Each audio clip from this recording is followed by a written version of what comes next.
Capítulo 11. Nos cargamos un puente. Por suerte, Black Jack estaba de servicio. Solté mi silbido más convincente y en pocos minutos divisé en el cielo dos formas oscuras volando en círculos. Al principio parecían halcones, pero cuando bajaron un poco más, distinguí las largas patas de los pegasos lanzadas al galope. ¡Jefe! Black Jack aterrizó con un trotecillo, seguido de su amigo Porcupine. Los dioses del viento por poco nos mandan a Pensilvania. Menos mal que he dicho que estaba con usted. Gracias por venir, le dije. Por cierto, ¿por qué galopáis los pegasos mientras estáis volando? Black Jack soltó un relincho. ¿Y por qué los humanos balancean los brazos al andar? No lo sé, jefe. Te sale sin pensarlo. ¿A dónde? Hemos de llegar cuanto antes al puente de Williamsburg. Black Jack negó con la cabeza. ¡Y que lo diga, jefe! Lo hemos sobrevolado al venir por aquí y no tenía buena pinta. ¡Suba! De camino hacia el puente, se me fue formando un nudo en la boca del estómago. El Minotauro había sido uno de los primeros monstruos que había derrotado. 4 años atrás, había estado a punto de matar a mi madre en la colina mestiza. Aún tenía pesadillas. Había confiado en que el Minotauro seguiría muerto unos cuantos siglos más, pero debería haber sabido que mi suerte no iba a durar tanto. Divisamos la batalla antes de tenerla lo bastante cerca como para identificar a los guerreros. Era plena madrugada ya, pero el puente resplandecía de luz. Había coches incendiados y arcos de fuego surcando el aire en ambas direcciones, las flechas incendiarias y las lanzas que arrojaban ambos bandos. Cuando nos acercamos para hacer una pasada a poca altura, advertí que la cabaña de Apolo se batía en retirada. Corrían a parapetarse detrás de los coches para disparar a sus anchas desde allí. Lanzaban flechas explosivas y arrojaban abrojos de afiladas púas a la carretera. Levantaban barricadas donde podían, arrastrando a los conductores dormidos fuera de sus coches para que no quedaran expuestos al peligro. Pero el enemigo seguía avanzando pese a todo. Encabezaba la marcha una falange entera de Dracaenae, con los escudos juntos y las puntas de las lanzas asomando en lo alto. De vez en cuando, alguna flecha se clavaba en un cuello o una pierna de reptil, o en la juntura de una armadura, y la desafortunada mujer serpiente se desintegraba. Pero la mayor parte de los dardos de Apolo se estrellaban contra aquel muro de escudos sin causar ningún daño. Detrás avanzaba un centenar de monstruos. Los perros del infierno se adelantaban a veces de un salto, rebasando su línea defensiva. La mayoría caían bajo las flechas, pero uno de ellos atrapó a un campista de Apolo y se lo llevó a rastras. No vi lo que sucedió con él después. Prefería no saberlo. ¡Allí!, gritó Annabeth desde el lomo de su Pegaso. En efecto, en medio de la legión invasora iba el viejo cabezón, el Minotauro en persona. La última vez que lo había visto, no llevaba nada encima, salvo los calzoncillos, unos blancos y ajustados. No sé por qué, quizá lo habían sacado de la cama para perseguirme. Esta vez, en cambio, sí venía preparado para la batalla. De cintura para abajo llevaba el equipo de combate griego normal, o sea, un delantal, tipo falda escocesa, de tirillas de cuero y metal, unas grebas de bronce que le cubrían las piernas y unas sandalias de cuero firmemente atadas. De cintura para arriba era puro toro, pelo, pellejo y músculos que ascendían hacia un cabezón tan enorme que debería haberse volcado solo por el peso de sus cuernos. Parecía más alto que la otra vez. Ahora debía de medir 3 metros al menos. Llevaba a la espalda un hacha de doble filo, pero era demasiado impaciente para molestarse en usarla. En cuanto me vio sobrevolar en círculos el puente, o me olió, cosa más probable, porque tenía mala vista. Soltó un bramido mayúsculo y alzó en sus brazos una limusina blanca. ¡Baja en picado!, le grité a Black Jack. ¿Qué?, dijo el Pegaso. ¡Imposible! ¡No va! ¡Santo cielo! Debíamos de estar al menos a 30 metros de altura, pero la limusina venía hacia nosotros girando sobre sí misma como un boomerang de 2 toneladas. Annabeth y Porcupine hicieron un brusco viraje a la izquierda para esquivarla, pero Black Jack cerró las alas y se dejó caer a plomo. La limusina pasó casi rozándome en la cabeza, y no me dio por unos cuantos centímetros. Se coló entre los cables de suspensión del puente sin tocarlos y se desplomó hacia las agujas del río Este. Los demás monstruos soltaban gritos y abucheos, y el Minotauro tomó otro coche en sus manos. «Déjanos detrás de las líneas de la cabaña de Apolo», le ordené a Black Jack. «No te alejes demasiado por si te necesito, pero ponte enseguida a cubierto». «No pienso discutir, jefe». Descendió a toda velocidad y fue a posarse tras un autobús escolar volcado, donde había 2 campistas apostados. Annabeth y yo bajamos de un salto en cuanto los Pegasos tocaron el suelo con sus cascos. Luego Black Jack y Porpie desaparecieron en el cielo oscuro. Michael Yu corrió a nuestro encuentro. Era el líder más canijo que había visto en mi vida. Tenía el brazo vendado y su cara de hurón tiznada, y apenas le quedaban flechas en el carcaj, pero sonreía como si lo estuviera pasando en grande. «Me alegro de que hayáis venido», dijo. «¿Y los demás refuerzos?» «Por ahora somos nosotros los refuerzos», repuse. «Entonces estamos apañados». «¿Todavía tienes tu carro volador?», preguntó Annabeth. «No», dijo Michael. «Lo dejé en el campamento. Le dije a Clarice que podía quedárselo. ¿Qué más da? ¿Entiendes? No valía la pena discutir más, pero ella me contestó que ya era tarde, que nunca más íbamos a ofenderla en su honor, o una estupidez por el estilo». «Al menos lo intentaste», se encogió de hombros. «Sí, bueno, le solté unos cuantos insultos cuando me dijo que aún así no pensaba combatir. Me temo que eso tampoco ayudó demasiado». «¡Ahí vienen esos adefesios!». Sacó una flecha y se la lanzó al enemigo. La saeta voló con un agudo silbido y, al estrellarse en el suelo, desató una explosión que sonó como una guitarra eléctrica amplificada por un altavoz brutal. Los coches cercanos saltaron por los aires. Los monstruos soltaron sus armas y se taparon los oídos con muecas de dolor. Algunos se echaron a correr, otros se desintegraron allí mismo. «Era mi última flecha sónica», comentó Michael.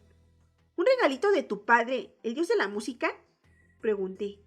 Michael me miró con una sonrisa malvada.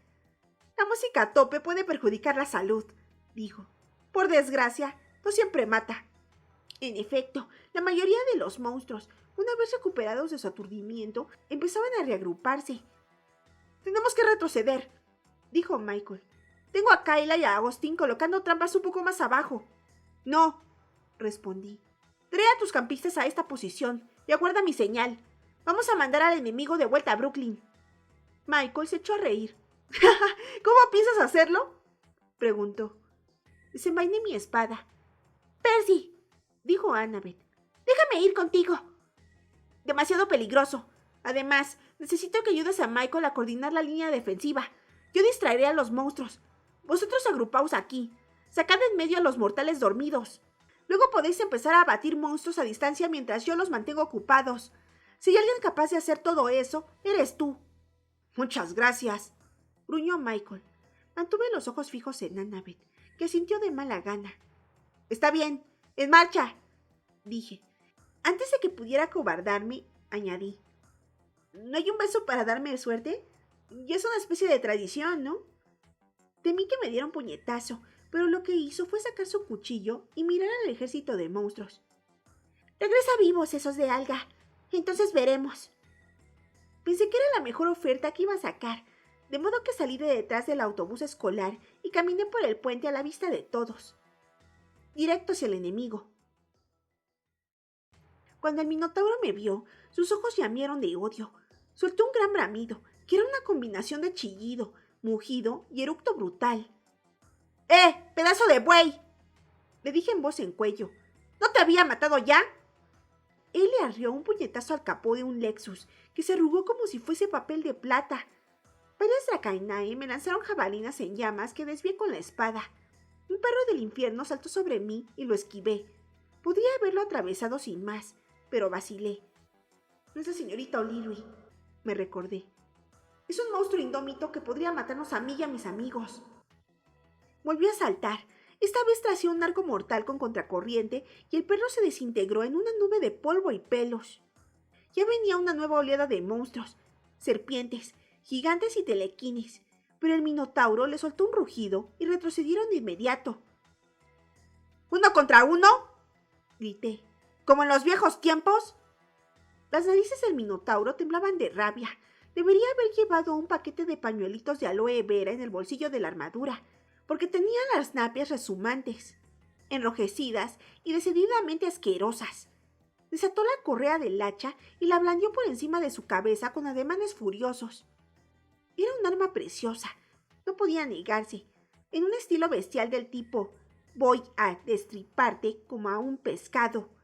Cada una de sus hojas gemelas tenía forma de omega, la última letra del alfabeto griego. Quizá porque aquella hacha era lo último que veían sus víctimas. El mango, de bronce forrado de cuero, era casi tan alto como el minotauro. Atados en torno a la base de cada hoja había montones de collares de cuentas. Comprendí con un escalofrío que eran cuentas del campamento mestizo, collares arrebatados a los semidioses vencidos. Me puse tan furioso que mis ojos destellaron igual que los del bicharraco. Alcé la espada. El ejército de monstruos vitoreó al minotauro, pero sus gritos se cayeron en seco cuando eludí su primer golpe con un quiebro y partí en dos el hacha, justo entre las dos hojas. ¡Oh! Gruñó. ¡Ja! Me volví y le arreé una patada en el hocico. Él retrocedió tambaleándose, procurando no perder pie, y enseguida bajó la cabeza para embestir. No le dio tiempo. Mi espada destelló en el aire, seccionándole un cuerno y luego el otro. Intentó apresarme, pero rodé por el suelo y recogí la mitad de su hacha rota. Los otros monstruos retrocedieron atónitos, formando un círculo alrededor. El minotauro hallaba rabioso. Nunca había sido muy avispado, pero ahora su cólera lo volvió todavía más imprudente. Arremetió contra mí a toda marcha y yo corrí hacia la barandilla del puente, abriéndome paso entre una hilera de Dracaenae. La bestia debió de oler la victoria. Creyó que trataba de escabullirme. Sus secuaces la aclamaron a gritos. Frené en el borde mismo del puente. Me di media vuelta y apoyé el hacha en los barrotes de hierro para resistir mejor a su embestida. El minotauro ni siquiera redujo la marcha. ¡Crunch! Bajó la vista, sin poder creerlo, hacia el mango del hacha que le sobresalía por la coraza. «Gracias por participar», dije. Entonces lo levanté por las patas y lo arrojé por encima de la barandilla. Se fue desintegrando a medida que caía, para convertirse en polvo y regresar otra vez al tártaro. Me volví hacia su ejército. Éramos aproximadamente 199 contra 1. Yo hice lo más natural. Me lancé sobre ellos. Seguramente te preguntarás cómo funcionaba lo de ser invencible. O sea, se esquivaba mágicamente las armas, o si éstas me daban sin hacerme daño. No lo recuerdo, la verdad. Lo único que tenía claro era que no iba a permitir que aquellos monstruos invadieran mi ciudad natal. Rebanaba las armaduras como si fueran de papel. Las mujeres serpiente explotaban y los perros del infierno se deshacían en sombras. Repartía atajos y estocadas, giraba y me revolvía, y creo que incluso me reí un par de veces. Una risa loca que me dio tanto miedo a mí como a mis oponentes. Notaba el respaldo de los campistas de Apolo, que disparaban flechas desde atrás, impidiendo que los monstruos se reagruparan. Y estos, finalmente, dieron media vuelta y emprendieron la huida. Los que seguían vivos, unos 20 de 200. Los perseguí corriendo, con los guerreros de Apolo pegados a mis talones. ¡Sí! Aullaba Michael Yu. ¡Así se hace! Los empujamos por el puente hacia la orilla de Brooklyn.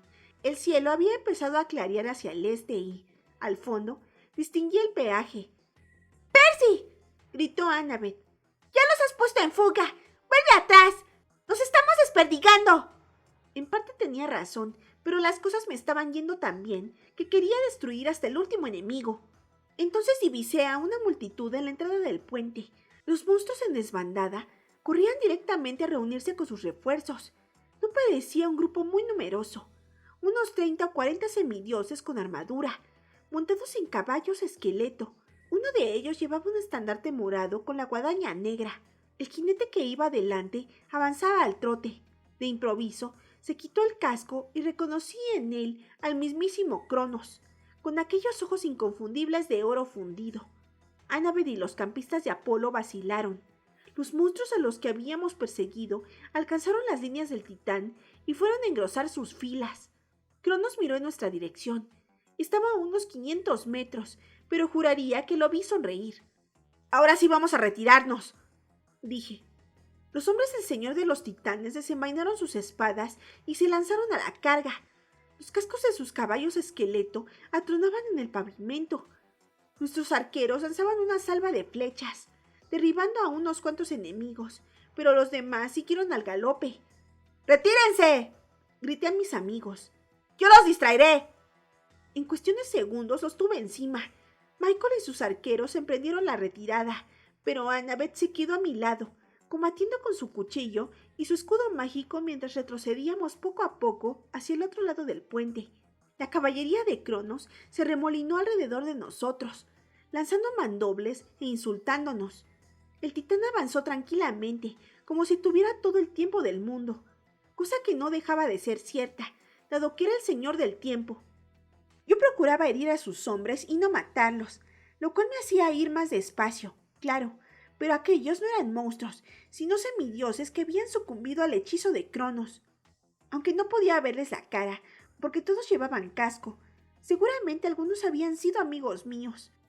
Lancé tajos a las patas de sus caballos para que se desintegraran, y cuando unos cuantos semidioses cayeron de bruces, los demás optaron por desmontar y enfrentarse a pie conmigo. Annabeth y yo luchábamos hombro con hombro, mirando en direcciones opuestas. Noté una sombra sobre mí y me atreví a levantar la vista. Eran Blackjack y Porpie, que hacían rápidas pasadas, repartiendo coces a los cascos de nuestros enemigos, para alejarse enseguida como grandes palomas kamikaze.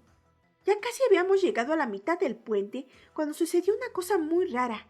Sentí un escalofrío en la espina dorsal, como si alguien caminara sobre mi tumba. Según el viejo dicho, a mi espalda, Annabeth soltó un grito de dolor. ¡Annabeth! Me volví justo cuando se desplomaba y aún pude sujetarla del brazo. Junto a ella había un semidios empuñando un cuchillo ensangrentado. Comprendí lo sucedido en una fracción de segundo. Era a mí a quien había tratado de apuñalar y, a juzgar por su posición, me habría dado justo, tal vez por pura chiripa, en la base de la columna, en mi único punto débil. Annabeth había parado del golpe con su propio cuerpo. Pero, ¿por qué? Ella no conocía mi punto débil. Ni ella ni nadie. El guerrero y yo nos miramos. Solo se le veía un ojo bajo el casco. El otro lo llevaba tapado con un parche. Ethan Nakamura, el hijo de Némesis. No sabía cómo, pero había sobrevivido a la explosión del Princesa Andrómeda. Con el puño de la espada, le dio un golpe tan brutal en la cara que le abollé el casco. ¡Atrás! Blandí la espada a izquierda y derecha, obligando a los enemigos a apartarse de Annabeth. ¡Que nadie la toque! ¡Qué interesante!, dijo Cronos. Se alzaba sobre mí en su caballo esqueleto, sosteniendo la guadaña con una mano. Estudiaba la escena con los ojos entornados, como si intuyera que yo había estado muy cerca de la muerte, igual que un lobo es capaz de oler el miedo. ¡Un bravo combate, Percy Jackson!, prosiguió. Pero ha llegado el momento de rendirse, o la chica morirá. No, Percy, gimió Annabeth. Tenía la camiseta empapada de sangre. Debía sacarla de allí cuanto antes. ¡Blackjack!, grité. Raudos como la luz, los Pegasos bajaron disparados y sujetaron con los dientes las correas de la armadura de Annabeth. Antes de que el enemigo llegara a reaccionar, alzaron el vuelo y se remontaron por encima del río. Cronos dio un gruñido. ¡Ah! Un día de estos voy a hacerme una sopa de Pegaso. Mientras tanto... Desmontó del caballo. La hoja de la guadaña centelleaba a la luz del alba. Mientras tanto me conformaré con otro semidios muerto. Paré su primer golpe con contracorriente. El impacto sacudió el puente entero, pero me mantuve firme. La sonrisa de Cronos se evaporó. Con un alarido, le asesté una patada en las piernas y lo derribé. La hoja de la guadaña tintineó por el suelo. Lancé una estocada, pero él rodó hacia un lado y volvió a incorporarse de un salto. La guadaña voló a sus manos. Bueno, me miró con una expresión ligeramente irritada. Tuviste el coraje de visitar el estigio. Hube de presionar a Luke de muchas maneras para convencerlo. Si hubiera sido tú quien me hubiera proporcionado un cuerpo. Pero no importa. Sigo siendo más poderoso de todos modos. ¡Soy un titán! Golpeó el puente con la punta de la guadaña y salí despedido hacia atrás por una oleada de pura fuerza. Los coches se deslizaron por la calzada, escorándose peligrosamente, y varios semidioses, incluido alguno de Luke, fueron barridos de la superficie del puente. Los cables de suspensión daban latigazos mientras yo resbalaba hacia Manhattan. Por fin, conseguí ponerme de pie. Los demás campistas casi habían llegado al final del puente. todo salvo Michael Yu, al que vi encaramado en uno de los cables de suspensión a pocos metros de mí. Tenía preparada en el arco su última flecha. ¡Corre, Michael!, grité. ¡Percy, el puente!, me advirtió. ¡Está flaqueando! Al principio no lo entendí. Entonces bajé la vista y vi grietas en el pavimento. Había algunos trechos medio fundidos por el fuego griego. El puente había recibido una buena paliza entre el estallido de Cronos y las flechas explosivas. ¡Rómpelo!, gritó Michael. ¡Utiliza tus poderes! Era una idea desesperada que no funcionaría, pero le hice caso y clavé a contracorriente en el suelo. La hoja mágica se hundió hasta la empuñadura, como si el asfalto fuese de mantequilla, y de la rendija empezó a brotar agua salada a chorro, como de un geyser. Al sacar la hoja, la fisura se ensanchó rápidamente. El puente se estremeció y empezó a desmoronarse.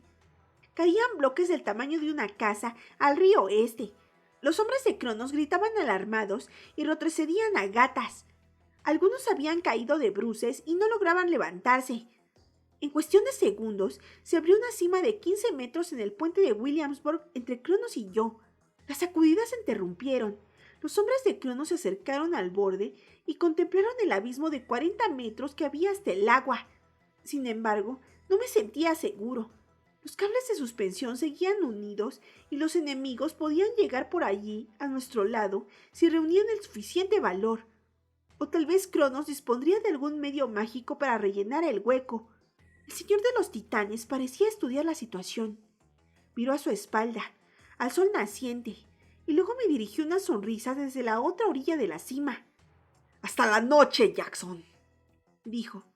Dicho lo cual, montó en su caballo, hizo un caracoleo y partió al galope hacia Brooklyn, seguido de sus guerreros. Me volví hacia Michael para agradecerle la idea, pero las palabras se me quedaron atascadas. A 5 metros había un arco en el suelo. Su dueño no aparecía por ningún lado. ¡No! Corrí a buscar entre los escombros de nuestro lado del puente y miré hacia el río. Nada. Solté un aullido de rabia y frustración. El eco se prolongó una eternidad de la mañana inmóvil. Iba a silbar para que Black Jack me ayudara a buscar cuando sonó el móvil de mi madre. Según decía en la pantalla, tenía una llamada de Frankenstein y asociados. Probablemente un semidios que me llamaba desde un teléfono prestado. Respondí, rezando para que fueran buenas noticias. Pero, naturalmente, me equivocaba. ¿Percy? Sirena Beauregard sonaba como si hubiera estado llorando. Hotel Plaza, será mejor que vengas deprisa y que traigas a un sanador de la cabaña de Apolo. Se trata de Annabeth. Capítulo 12. Rachel hace un mal negocio. Me llevé conmigo a Will solas, de la cabaña de Apolo, y les dije a los demás que siguieran buscando a Michael Yu. Tomamos prestada la Yamaha de un motorista dormido y volamos hacia el Hotel Plaza a una velocidad que le había provocado un ataque a mi madre. Nunca había conducido una moto, pero no era más difícil que montar en Pegaso. Por el camino me fijé en un montón de pedestales vacíos en los que normalmente había estatuas. El Plan 23 estaba funcionando, al parecer, lo cual no sabía si era bueno o malo. Solo nos costó 5 minutos llegar al Plaza, un hotel anticuado de piedra blanca, con un tejado azul a varias aguas, en la esquina sudeste de Central Park. Desde el punto de vista táctico, el Plaza no era el mejor lugar para establecer el cuartel general. No era el edificio más alto de la ciudad, y tampoco el más céntrico, pero tenía cierto estilo de la vieja escuela y había atraído a lo largo de los años a un montón de semidioses famosos, como los Beatles o Alfred Hitchcock, así que pensé que estábamos en buena compañía. Aceleré la Yamaha para subirme al bordillo y frené con un brusco viraje junto a la fuente que hay delante del hotel. Cuando Will y yo nos apeamos, la estatua que había en lo alto de la fuente nos gritó. ¡Ah, perfecto! Y supongo que también querréis que vigile la moto. Era una estatua de bronce de tamaño natural encaramada en una cazoleta de granito. No llevaba más que una sábana de bronce alrededor de las piernas y sujetaba en sus manos una cesta de fruta metálica. Nunca le había prestado mucha atención. Claro que ella tampoco me había hablado nunca. ¿Se supone que eres Demeter?, le pregunté. Una manzana de bronce pasó rozándome la cabeza. Todo el mundo me toma por Demeter, se lamentó. Soy Pomona. la diosa romana de la abundancia. Pero, ¿por qué habría de importarte? A todo el mundo le tienen sin cuidado los dioses menores. Si os importáramos un poco más los dioses menores, no estaríais perdiendo esta guerra. 3 zurras por Morfeo y Hécate. Vigílame la moto, le pedí. Pomona soltó una maldición en latín y nos arrojó unas cuantas frutas más mientras Will y yo corríamos hacia el hotel. Nunca había estado en el Plaza. El vestíbulo resultaba impresionante con sus arañas de cristal y todos aquellos ricos desmayados, pero no presté demasiada atención. Un par de cazadoras nos señalaron los ascensores y subimos a las suites del ático. Los semidioses se habían adueñado de las plantas superiores. Había campistas y cazadoras tirados por los sofás, lavándose en los baños, arrancando colgaduras de seda para vendarse las heridas y sirviéndose con todo desparpajo refrescos y aperitivos de los minibares. Un par de lobos bebían directamente del váter. Me alivió ver que tantos amigos habían salido vivos de aquella noche, aunque todos parecían hechos polvo. ¡Percy!, dijo Jake Mason, dándome una palmada en el hombro. ¡Estamos recibiendo informes! Luego, lo corté. ¿Dónde está Annabeth? En la terraza. Está viva, chico, pero... Lo aparté de un empujón y corrí hacia allí. En otras circunstancias me habría encantado la vista desde la terraza, directamente a Central Park. Era una mañana soleada y sin una nube, perfecta para un picnic o un paseo, o para casi cualquier cosa salvo combatir con monstruos. Annabeth se encontraba tendida en una tumbona, con la cara pálida y perlada de sudor. Estaba cubierta de mantas, pero tiritaba. Silena Beauregard le secaba la frente con un paño frío. Will y yo nos abrimos paso entre la aglomeración de campistas de Atenea. Will se apresuró a quitarle los vendajes a Annabeth para examinar la herida. Estuve a punto de desmayarme. La hemorragia había cesado, pero el corte parecía muy profundo y la piel de alrededor tenía un espantoso tono verde. Annabeth, murmuré con voz apenada. Había recibido aquella puñalada para cubrirme, y yo no dejaba de hacerme reproches por haber permitido que ocurriera. Había veneno en el puñal, masculló. ¡Qué estúpida!, ¿no? Will sola suspiró, aliviado. No es tan grave, Annabeth. Unos minutos más y lo habríamos tenido complicado, pero el veneno aún no ha pasado del hombro. No te muevas. Que alguien me dé un poco de néctar. Tomé una cantimplora. Will limpió la herida con la bebida divina mientras yo le sujetaba la mano a Annabeth. ¡Uf!, masculló. ¡Ay! ¡Ay! Me agarraba con tanta fuerza que los dedos se me pusieron morados, pero se mantuvo inmóvil como Will le había pedido. Silena le susurraba para darle ánimos. Will aplicó pasta de plata en la herida y canturrió unas palabras en antiguo griego, un himno a Apolo. Luego le cambió el vendaje y se incorporó tembloroso. La curación debía de haberle consumido un montón de energía. Estaba casi tan pálido como Annabeth.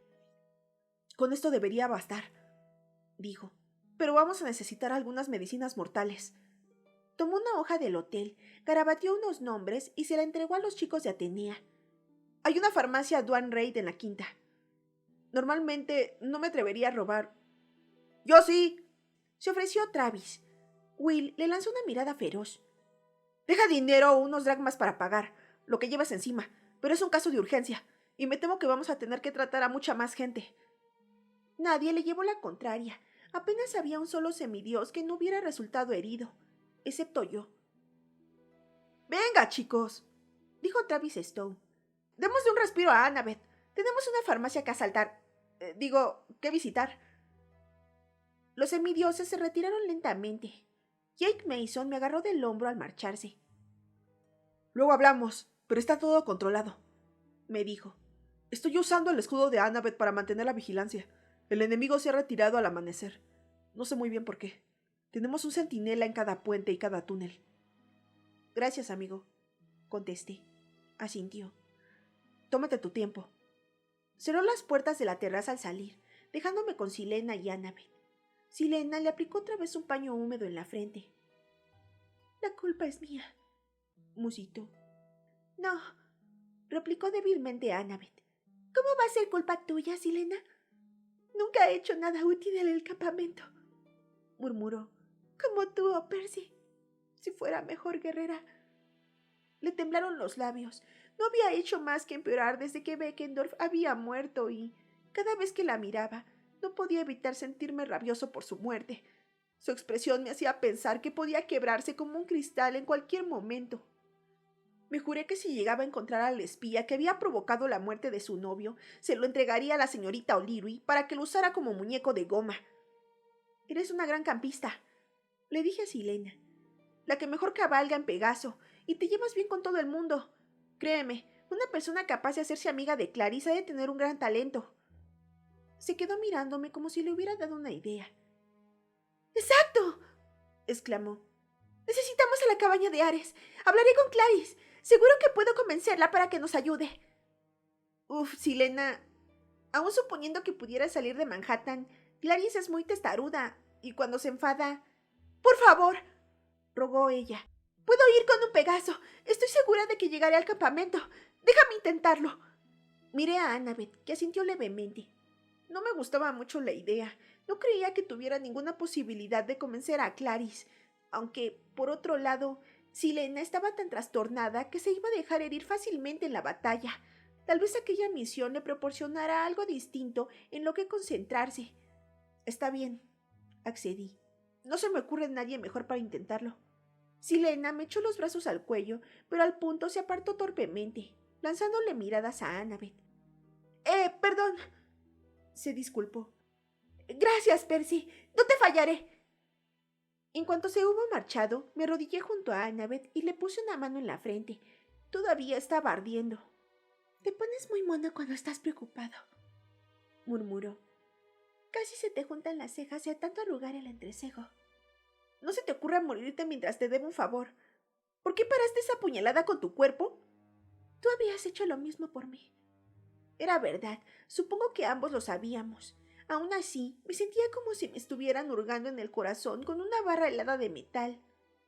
«¿Cómo es que lo conocías?», pregunté. «¿El qué?». Eché una ojeada alrededor para asegurarme de que estábamos solos. «Mi talón de Aquiles.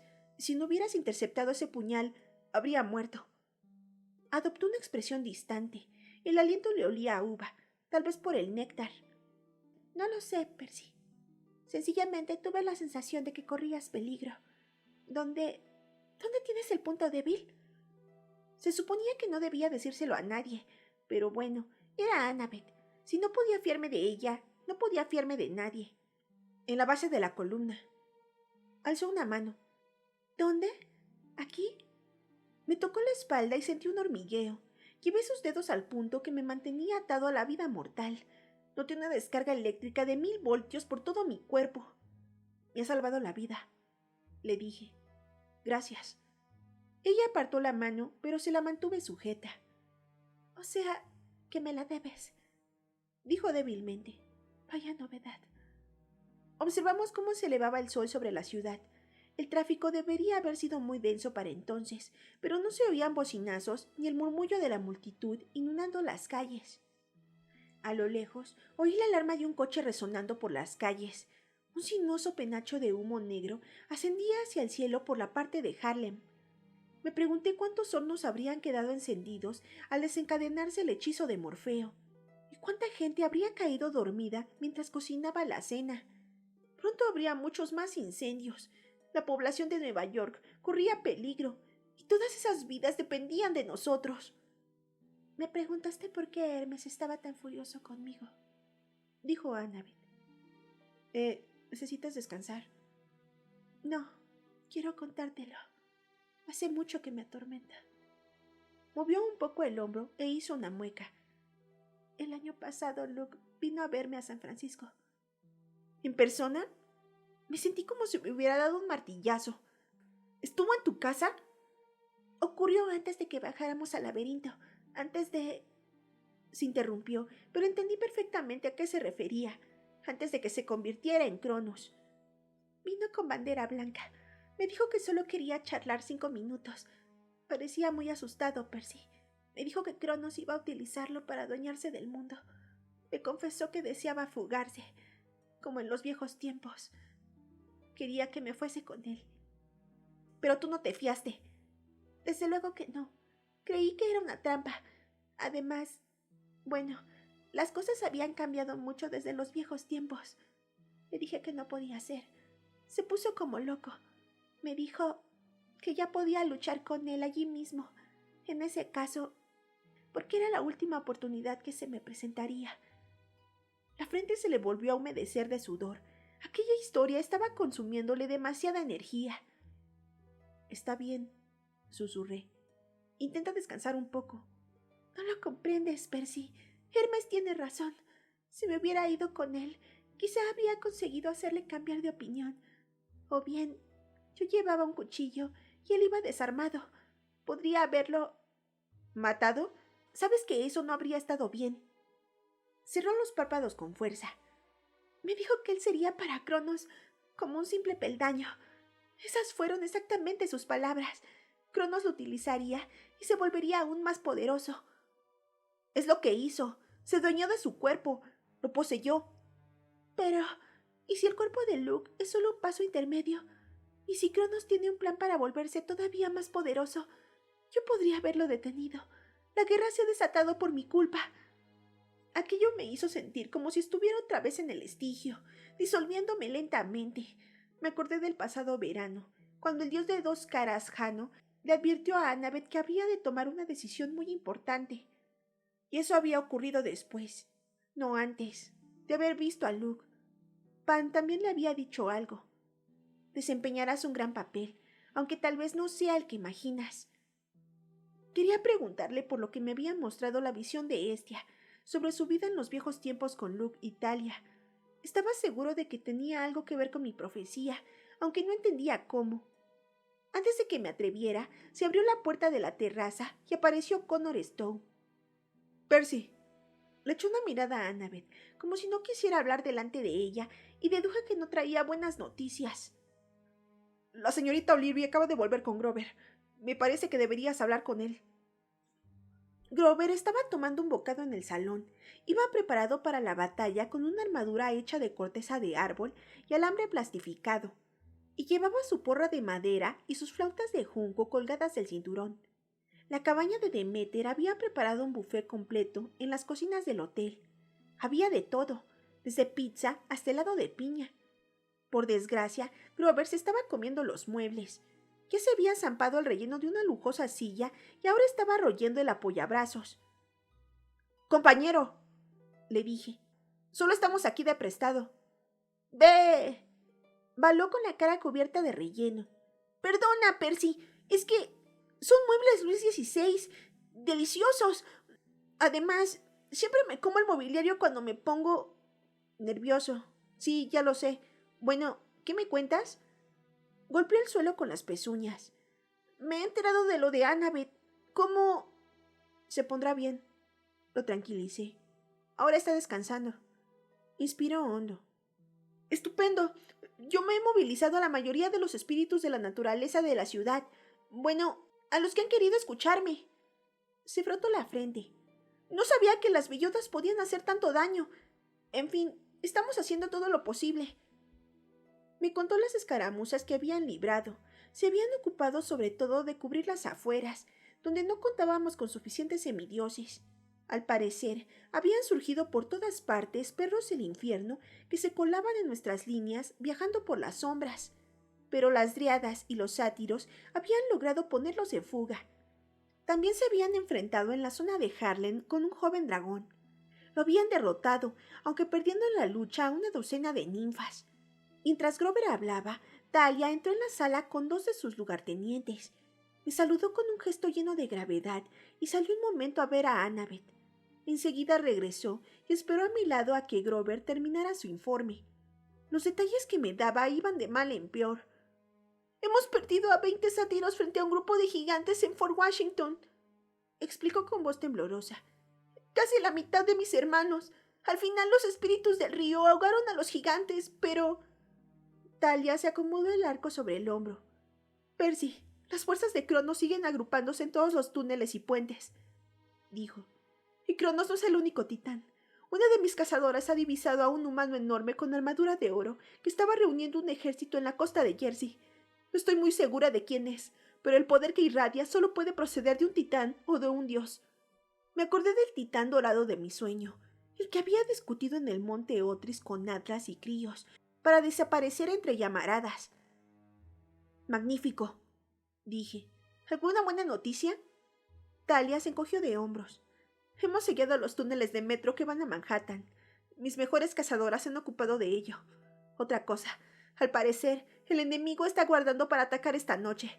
Creo que Luke se mordió la lengua. Quiero decir, Cronos necesita regenerarse después de cada combate. Aún no se encuentra a sus anchas con su nueva forma.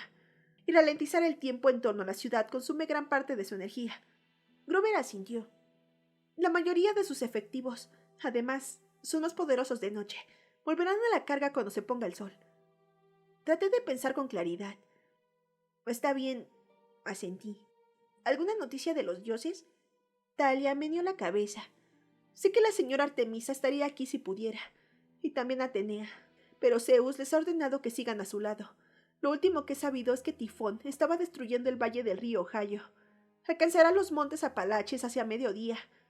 En el mejor de los casos, comenté. Tenemos otros 2 días antes de que llegue. Jake Mason carraspeó. Había permanecido tan callado que me había olvidado de su presencia. Una cosa más, Percy, dijo.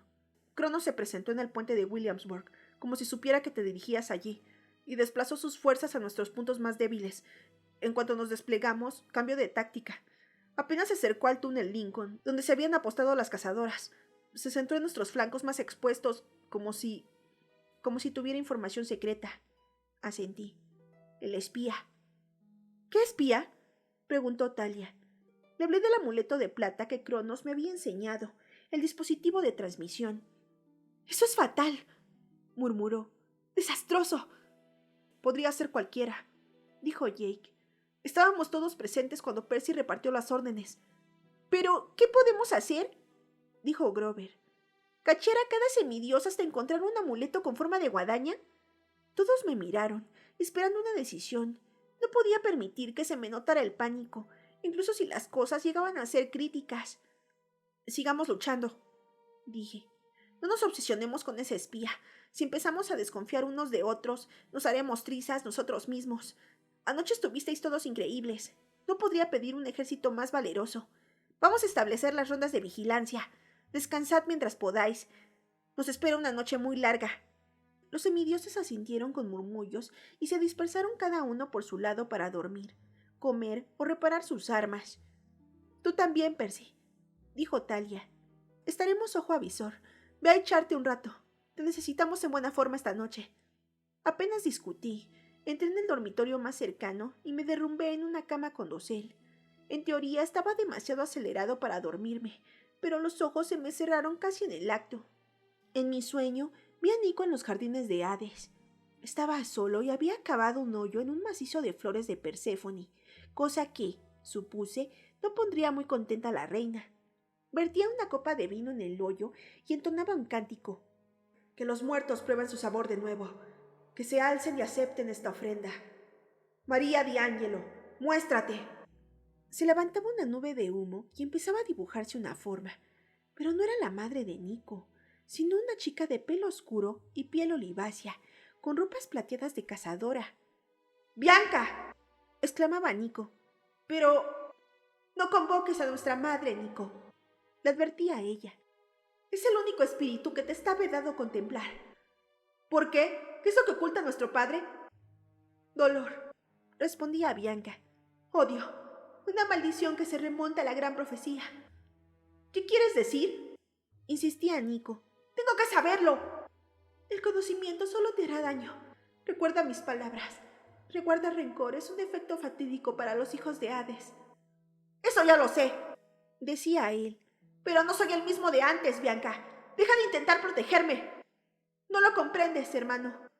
Nico pasaba la mano a través de la niebla y la imagen de Bianca se disipaba.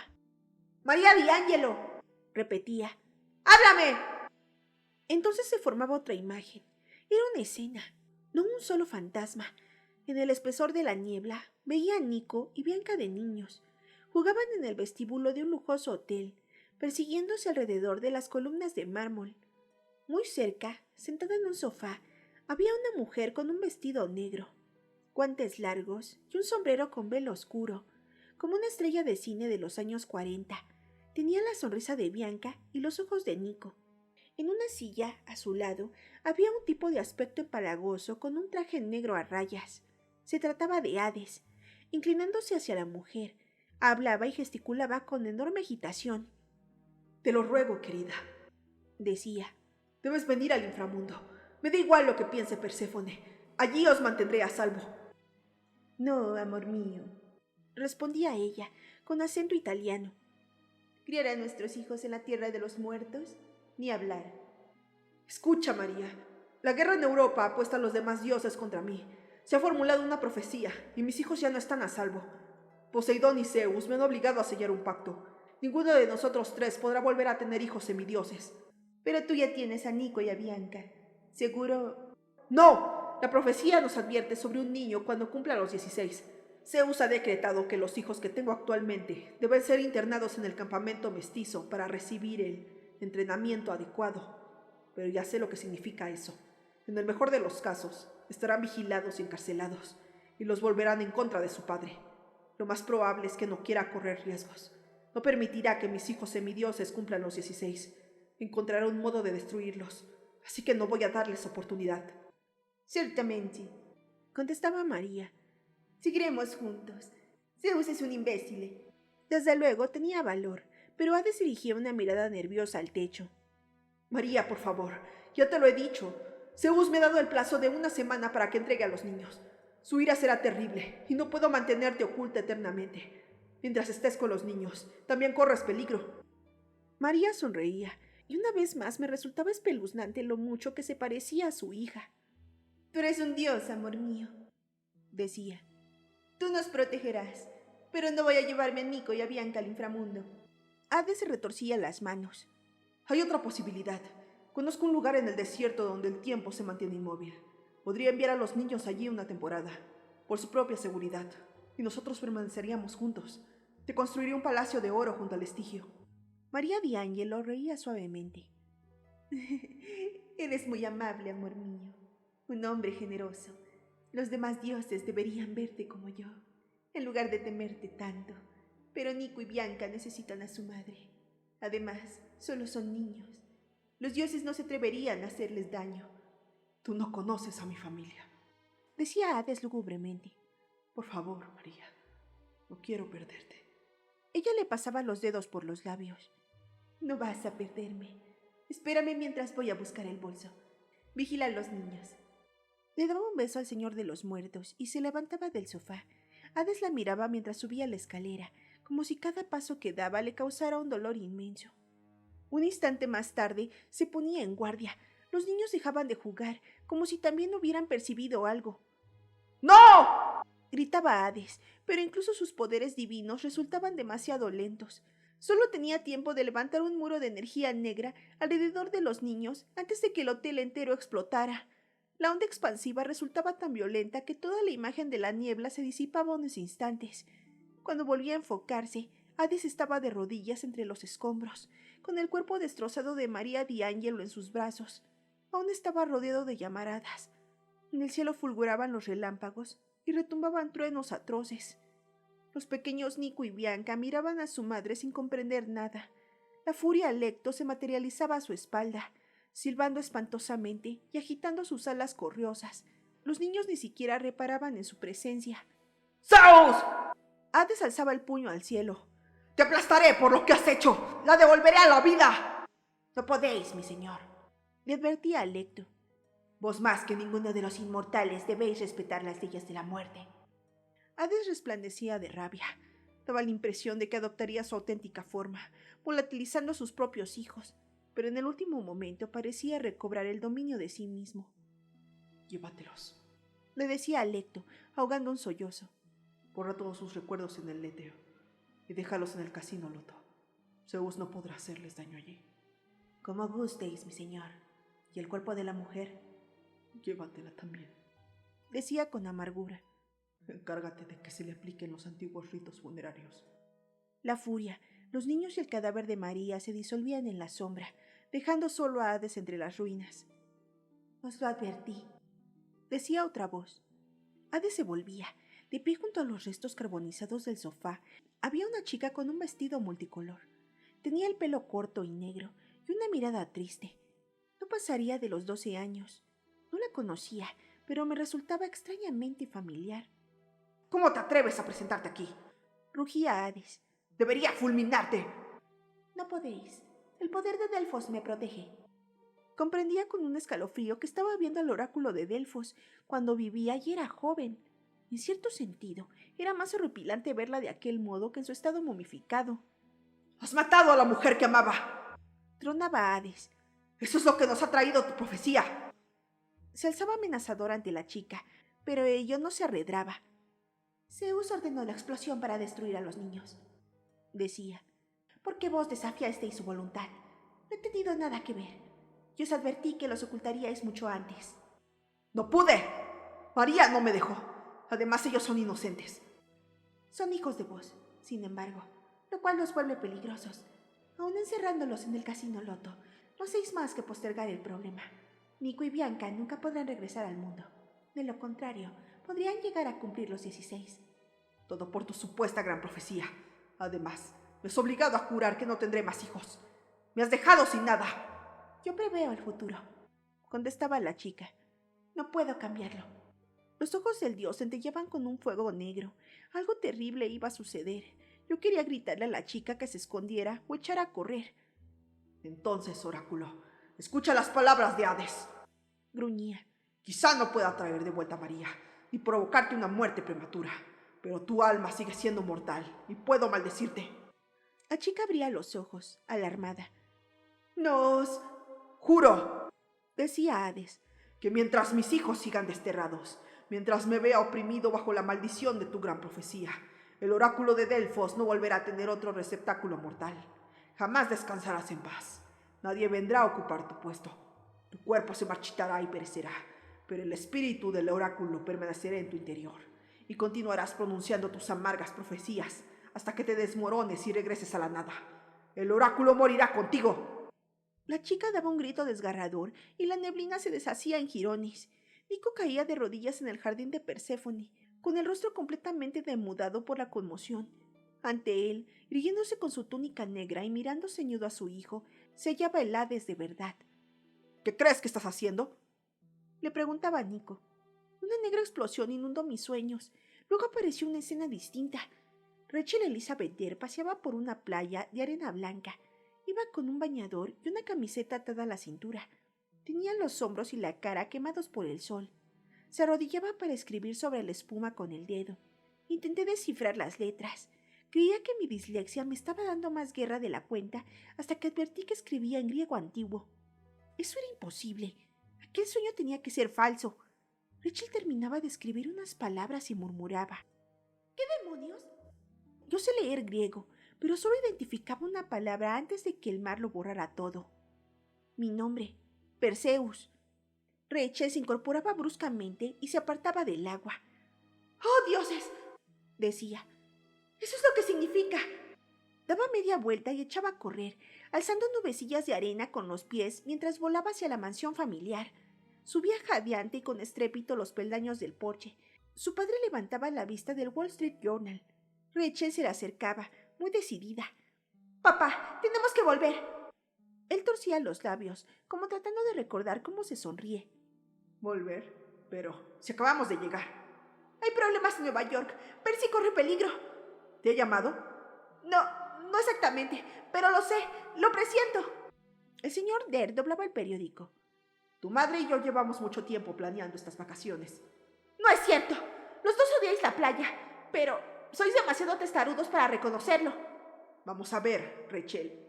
Te digo que pasa algo en Nueva York, en toda la ciudad. Aún no sé de qué se trata, pero está sufriendo un ataque. Su padre suspiraba. Creo que una cosa así saldría en las noticias. ¡No!, insistía Rachel. Esa clase de ataque no. ¿Ha recibido alguna llamada desde que hemos llegado? Él fruncía el entrecejo. No, pero es fin de semana y en pleno verano. Tú siempre tienes llamadas, observaba Rachel. Esto es muy raro. Has de reconocerlo. Su padre titubeaba. No podemos ir así como así, decía. Hemos gastado un montón de dinero. Escucha, papá. Percy me necesita. Tengo que entregarle un mensaje. Es cuestión de vida o muerte. ¿Qué mensaje? ¿De qué diantres me hablas? No te lo puedo contar. Entonces no puedes irte. Rachel cerraba los ojos, como armándose de valor. Papá, deja que me vaya y haré un trato contigo. El señor Dare se echaba hacia adelante. Hacer tratos era lo que mejor se le daba. ¿Te escucho? La academia para señoritas Clayton. Iré en otoño, sin quejarme, pero tienes que llevarme ahora mismo a Nueva York. Él permanecía en silencio un buen rato. Finalmente, abría su móvil y hacía una llamada. Douglas, prepara el avión. Nos vamos a Nueva York.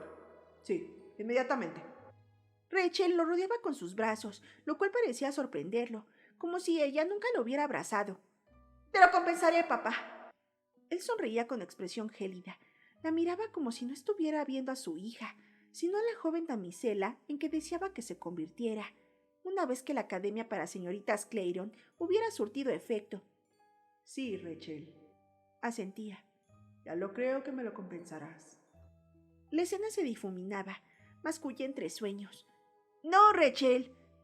Aún seguía agitándome y revolviéndome en la cama cuando Talia me sacudió para despertarme. «Vamos, Percy», dijo. «Ya es media tarde y tenemos visita». Me senté, desorientado. Aquella cama era demasiado cómoda y no soporto dormir de día. ¿Visita?, pregunté, confundido. Talia asintió, muy seria. «Ha venido a verte un titán con bandera blanca. Trae un mensaje de Cronos».